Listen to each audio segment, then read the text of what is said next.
akong sikatan ng masayang araw, may lupang sagana,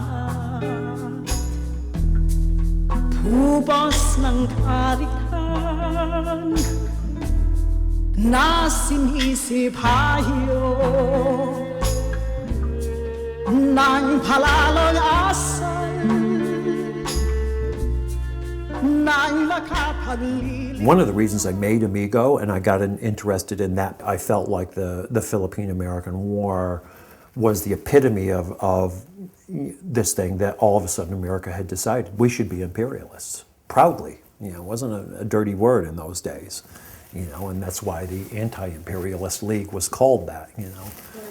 We want to be up there with the big guys in China, in Asia, and all over the world.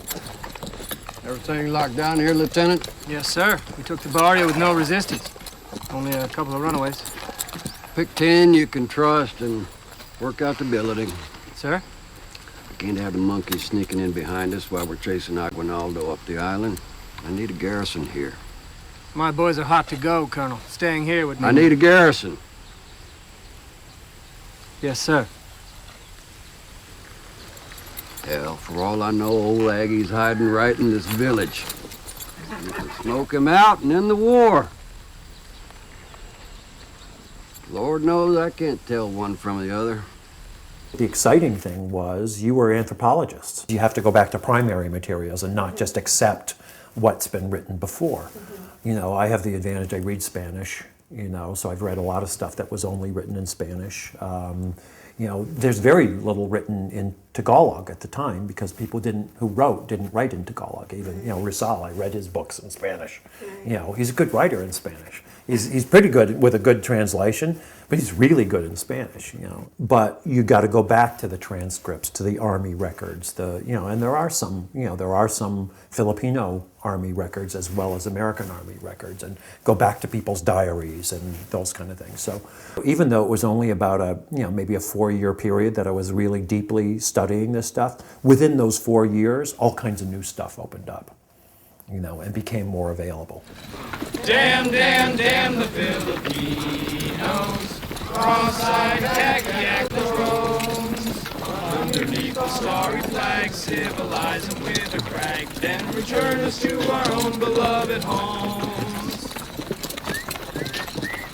This is America, and there's all these, you know, cartoons of the time. Have you seen that thing that came out of the West Coast, The Forbidden Book? Well, you look at those cartoons, there's all those things of, you know, Uncle Sam finally, you know, he's getting bigger and he's more muscular and all this. Filipinos look like Africans. Well, and as the war progressed, they always did Aguinaldo as kind of a very sinister Japanese-looking guy because they knew he was part Chinese. But the rest of them, eventually, it was people with spears and bones through their nose, jet black, with grass skirts, you know, because that was how they could justify, oh, we went over there to Christianize the white man's burden idea. I think our movies get called political because they're politically conscious as opposed to being politically unconscious.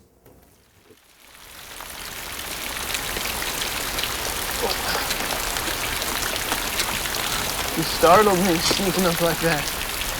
Para ito sa'yo. What's that, coffee? Some kind of soup. Oh. Damn, it's hot.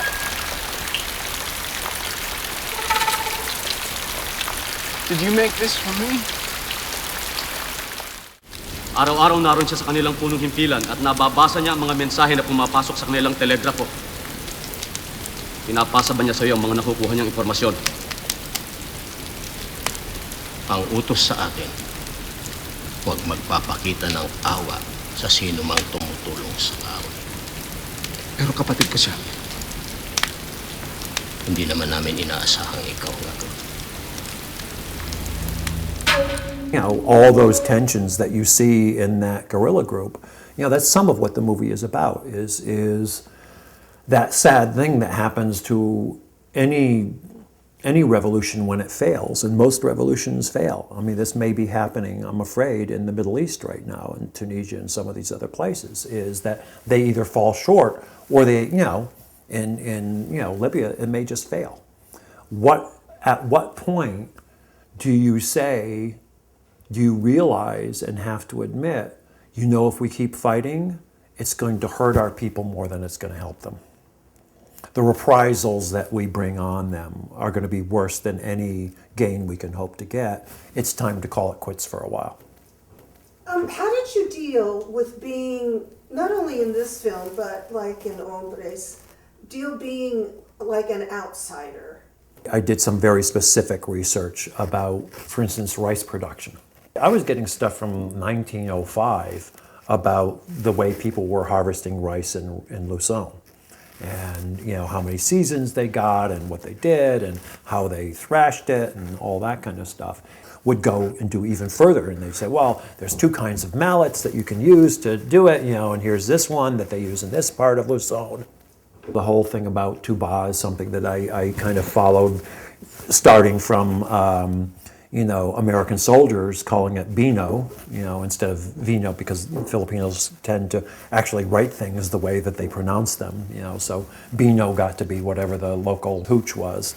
The first day, it's kind of ladies might drink it, it's kind of more like beer, having a beer, and it's a little frothier. The second day, it's getting really pretty strong, and then if you refine it even more, you can make it into vinegar, or you can make it into really a pretty nice spirit. So you've drunk it? I've tasted it. I don't like it, and Even the first day? I don't used to drink it first thing in the morning, like orange juice. Yeah, I don't drink at all. I don't drink American liquor or any kind of liquor. We did this little tour, and it really went from location to location. When we went to Negros and we showed it to the hotshot, academy that Joel Torre went to when he was there. Those kids have been given some history. So they at least had heard of this thing, and they were interested, but they actually knew that there was a Philippine-American War. They didn't know many details about it, but they knew that there was resistance to the Americans just taking over, that it wasn't just a sale. But when Joel went there, he said it was the Spanish ran these islands for 300 years, and then they sold us to the Americans for $20 million, like it was Michael Jordan being traded to another team, and that's what they were taught. Whereas we were in Angeles City, very near where the Clark Air Force Base used to be, and the kids there, and even some of the teachers at the school were, you mean the Americans weren't the heroes? And one kid came in and was very upset. And I think his father is actually in the U.S. Army in Iraq right now. And he was asking questions about soldiers. Do you think soldiers are supposed to think about, the politics of what they're doing? So it really, from place to place, people were either amazed, I didn't know this happened, or they had heard enough about it that they were interested in it. 1 or 2 people just couldn't deal with the ending. They just felt like, the Filipinos, they hated it that the Filipinos lost and weren't heroic.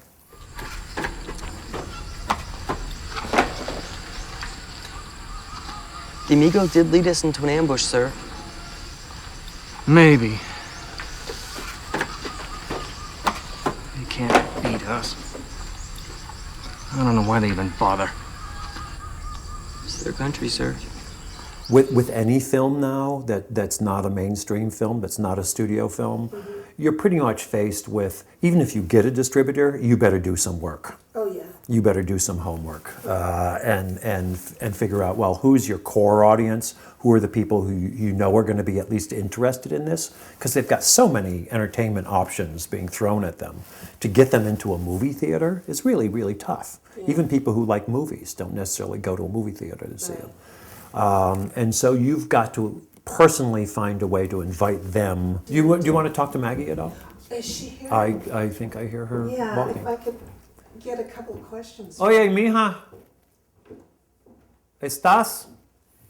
Maggie's the producer, and she's really been doing that interface with them. Hello? Well, the first opening will be in the Philippines. Not actually on July 4th, which, as you know, used to be called Phil-Am Friendship Day, but in fact on July 6th. And then there'll be some kind of red carpet, la-di-da, hoping to get Ambassador Thomas, the new U.S. ambassador. Joel Torre is hoping to bring your new president. There is, doesn't surprise you, a North American Association of Boholanos, which is meeting in Saskatchewan in June. So I went onto their website, and it's 40 organizations that are the regional or the area or city organization for everywhere, all gathering in one place. The U.S. commercial opening is August 19th, and in our first 2 weeks we're going to focus on communities where there are large Filipino populations.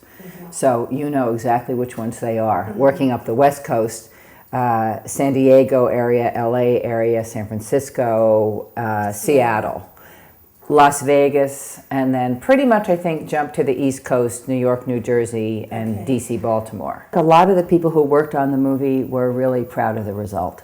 So I feel like people will really be spreading the word. What I'm hoping is that there'll be a wave from the Philippines to the U.S., from the Filipinos in the Philippines to the Filipinos in the U.S. saying, this is it for us. This is really good for us. And one of the things that we're trying to figure out for the in the U.S. is how do Filipinos decide to go to this movie? What is it about this movie that will draw them to it?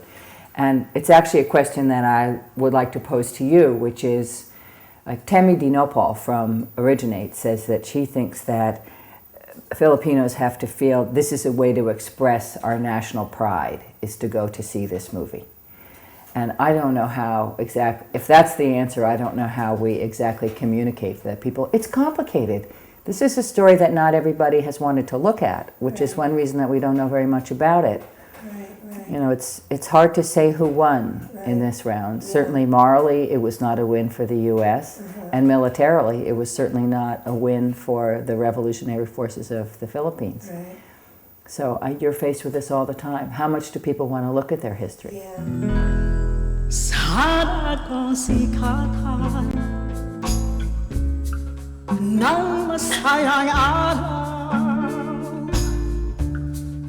May lupang sagana, tubos ng kalikha.